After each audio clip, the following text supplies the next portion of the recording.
Саламатсыздар ма, құрметті оқушылар? Бүгін дүниежүзі тарихы.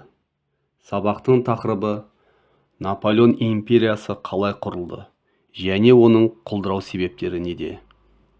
Сабақтың мақсаты: тарихи оқиғаларды интерпретациялау үшін өнер туындыларын пайдаланып, Наполеон соғыстар мысалында империалистік соғыстардың әлемдік саясаттың өзгеруіне ықпалын бағалау.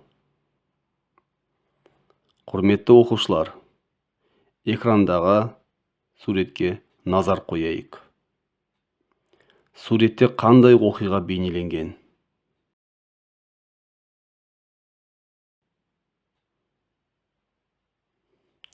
Дұрыс айтасыздар. Бұл Францияда ұйымдастырылған Брюмер төңкерісі. Төңкерісті жүзеге асыру нәтижесінде Францияда директория жойылып, билік Наполеонның басқаруындағы 3 консулға берілді. Біртіндеп, 3 консулдың билігі Наполеонның диктатурасына айналды. Құрметті оқушылар, сабақты бастамас бұрын бейне жазбаға назар аударуларыңызды сұраймын. 18 ғасырдың соңында Франциядағы революциядан кейін халық тұрақсыздыққа түсті. Осындай кезеңде жас қолбасшы Наполеон Бонапарт сахнаға шықты. Ол батылдығы мен әскери дарынның арқасында тез көтеріліп, Францияның консулы, кейін императоры болды. Наполеон қысқа уақыттың ішінде Еуропаның көп бөлігін өзіне бағындырды. Ол жаңа заңдар енгізіп, Наполеон кодексі арқылы мемлекет басқаруын нығайтты. Парижден Мәскеуге дейінгі жерлер оның қол астына қарады. Алайда шексіз билік пен тоқтаусыз соғыстар империяны әлсіретті. Ресейге жасаған жорығы сәтсіз аяқталды. Суық пен аштықтан мыңдаған әскерін жоғалтты. Ал Еуропаның басқа мемлекеттері бірігіп Наполеонға қарсы шықты. 1815 жылы Ватерлоо шайқасында ол түбегейлі жеңіліске ұшырап, биліктен айырылды. Өмірінің соңын Әулие Елена аралында өткізді. Бейнебаянда көргендеріңіздей, Наполеон Францияны 1799-1815 жылдар аралығында басқарып, Еуропалық коалиция қарсы соғыстар жүргізді. Жаулаушылық соғыстар жүргізе отырып, Наполеондық әскерлер Еуропада революциялық идеялардың таралуына, феодалдық тәртіптердің жойылуына және капиталистік қатынастардың дамуына мүмкіндік берді. Феодалдық абсолюттік Еуропамен қақтығыста Наполеондық Францияда буржуазиялық қоғам құрылысты орнатты. Наполеонның әкімшілік және құқықтық жаңа өзгерістері қазіргі мемлекеттің негізін салды. Олардың көпшілігі бүгінде күнде қолданыста жүрген Наполеон кодекстер деп аталатын заңдар қабылданды. Кодекстер Францияның дамуына ықпал етті. Өндірістік төңкеріс басталды. Франция қарсы негізгілер болған Англия, Ресей, Пруссия, Австрия елдерінен құрылған 7 одақ құрылды. 10 жыл бойы Италия Наполеон империясына бағынышты болды. Францияның Италия аумағына әсері салдарынан маңызды өзгерістер енгізілді. Капитализмнің жылдам дамуы жүзеге асты. Германияның айтарлықтай бөлігі француз билігінде болды. Германияның картасы үнемі өзгеріп отырды. Наполеондық соғыстар билеп төстеушілік тонаумен қатар жүрді. Көптеген феодалдық артықшылықтар жойылды. 1805 жылы Трафальгар мүйісінің жайында ағылшын адмиралы Нельсон бастаған ағылшын флоты француз-испан флотын талқандады. Бұл 19 ғасырдың ең ірі теңіздегі шайқасы болды. Аустерлес түбінде шайқаста француздар Австрия мен Ресейдің біріккен әскерлерін талқандап, Ресей Тильзит шартына сәйкес Наполеонның басып алған жерлерін мойындады.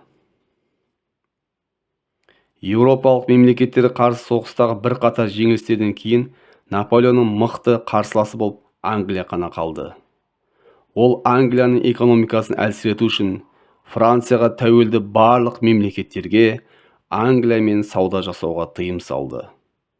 Англия блокадаға қарамастан өз тауарларын Еуропаға әкеліп тұрды. 1812 жылы Мәскеу маңындағы Бородино селосының маңында ірі шайқас болып, француз әскерлері көп шығынға ұшырады. Орыс әскерлері кері шегінгенімен жеңілісті бермеді. Ресейдегі француз әскерінің жеңілісі Наполеондық империяның құлдырауына бастамасы болды. Наполеонға қарсы бүкіл Еуропа көтерілді. 1813 жылы Лейпциг түбін шайқас болды.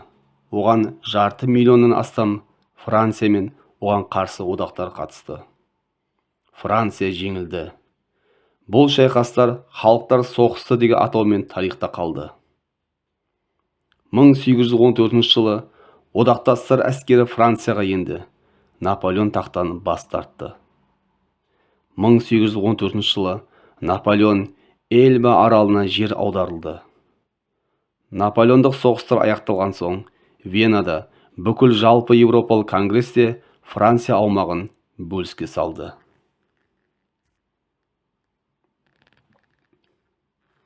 Сонымен оқушылар, кезекті тапсырмаларға берейік. Бірінші тапсырмада Наполеондық соғыстарды шайқас болған жерлермен сәйкестендіріңіз.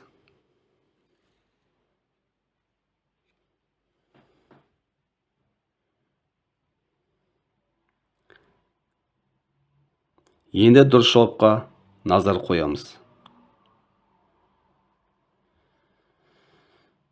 Өте жақсы, құрметті оқушылар.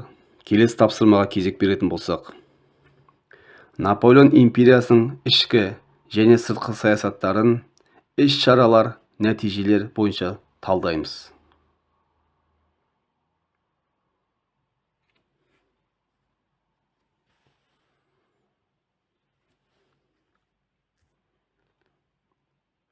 Дұрыс жауапқа мән беретін болсақ, ішкі саясатын іс-шаралар, құқықтық, әкімшілік өзгерістер жасалды және кодекстер қабылданды.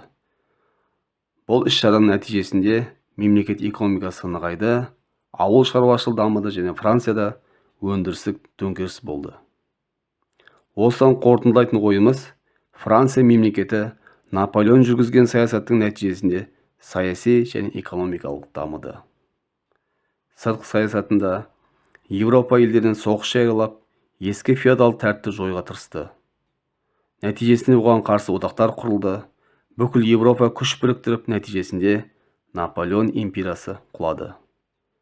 Бұдан қорытынды ой, басқыншылық соғыстар империяның құлауына алып келді. Келесі тапсырмаға кезек берсек, Наполеон соғыстардың әлемдік саясатқа әсер еткен жағымды және жағымсыз ықпалын анықтаймыз.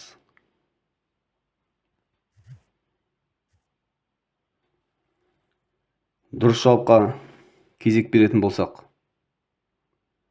феодалдық жағымды жағы, феодалдық артықшылықтар жойылды, капиталист қатынастар орнады және француз революциясы әлемге еркіндікті, теңдікті және зайырлық идеяларын таратты. Жағымсыз жақтары, жаулаушылық соғыстар әрине, территорияды басып алу, мемлекеттері тәуелсіздіктен айыру және миллиондаған адамдардың өмірі, әлеуметтік, экономикалық қиыншылықтар. Құрметті оқушылар, келесі тапсырмаға кезек беретін болсақ, Наполеон соғыстары тақырыбында эссе жазу. Бұл эссеге қойылатын талаптар: соғыстардың себептері мен барысын сипаттаймыз, нақты деректер көрсетеміз, және де Наполеон соғыстардың нәтижесін қорытындылайтын боламыз. Сонымен оқушылар, сабағымызды қорытындылайтын болсақ, Наполеон соғыстары 1799 және 1815 жылдар аралығында Еуропа тарихындағы ең ірі және шешуші қақтығыстардың бірі болды. Бұл соғыстар француз революциясының идеяларын еркіндік, теңдік, зайырлықты бүкіл Европаға таратты. Наполеон Бонапарттың әскери дарыны Францияны қысқа уақыт ішінде Еуропадағы ең қуатты мемлекетке айналдырды. Алайда ұзаққа созылған соғыстар миллиондаған адамның өмірін қиып, көптеген елдердің экономикасын әлсіретті. Наполеонның билігі құлағаннан кейін Еуропадағы шекаралар қайта қаралып, халықаралық қатынастардың жаңа тәртібі орнады.